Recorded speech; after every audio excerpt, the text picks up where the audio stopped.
Yo, what's up? Welcome back to another episode of The Sauce. So college football today started off terrible. I was so pissed when that Texas Tech cover got blown, but we just hit our last 8 bets in a row. So we're coming back from the dead. I'll keep you posted on how we do the rest of the night. But let's put college football to the side because it's NFL Sunday, and I got the Falcons versus Chargers here. Very interesting matchup. Let's dive in. Welcome to The Sauce. The Sauce. Sauce. Hey, get the sauce. All right, LA on the road in Atlanta here. Line is Falcons +3. Early public is even, but look at all the sharp money on the Chargers. 91% of the money on LA as of Tuesday morning. Really no changes throughout the week here. The sharp money stays on LA, but if you take a look Friday night into Saturday, there is some Falcons action coming in. We're still looking at Falcons +3, but this is definitely a line to keep an eye on. I wouldn't be terribly surprised if this drops to 2.5. So let's cap this game. If you subscribe to this channel, you already know the first step. We're running the numbers through the spreadsheet. According to the model, the line for this game should be Atlanta -3.82. So that's almost a full 7-point lean on the Atlanta Falcons. So let's break down this matchup, and we'll start with the Chargers injuries. It's tough to talk about this Chargers team right now with all the injuries. On offense, obviously Rashawn Slater out for the year. They're also missing both receivers in this game, Mike Williams and Keenan Allen. On defense, they're missing a piece on the defensive line and a linebacker, and that's huge because this Chargers defense has been awful against the run. Since week 4, this team is 32nd in run defense DVOA, dead last. Is that not the worst news ever heading into Atlanta to play this Falcons team? All the Falcons do is run the ball. They're second in the NFL in run play frequency. Only the Chicago Bears run the ball more frequently than the Atlanta Falcons. Not only do they run the ball a lot, but they're good at it. They're 10th in the NFL in rushing DVOA.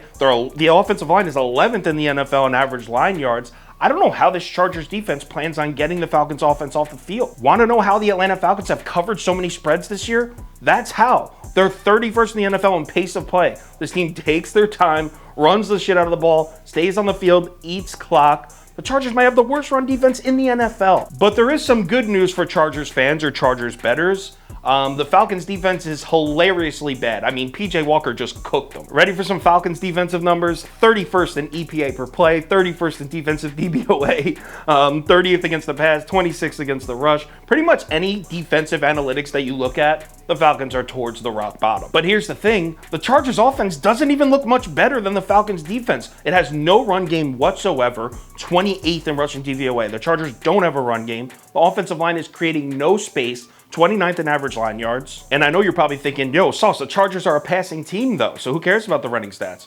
Yo, the Chargers passing game hasn't been that great either. They're just 16th in the NFL in EPA per dropback. So it's not like this passing game has been elite. Look, I know Slater's hurt. That's their best offensive lineman, probably one of the best left tackles in football. I know they're missing both wide receivers. There's plenty of excuses, and they're valid.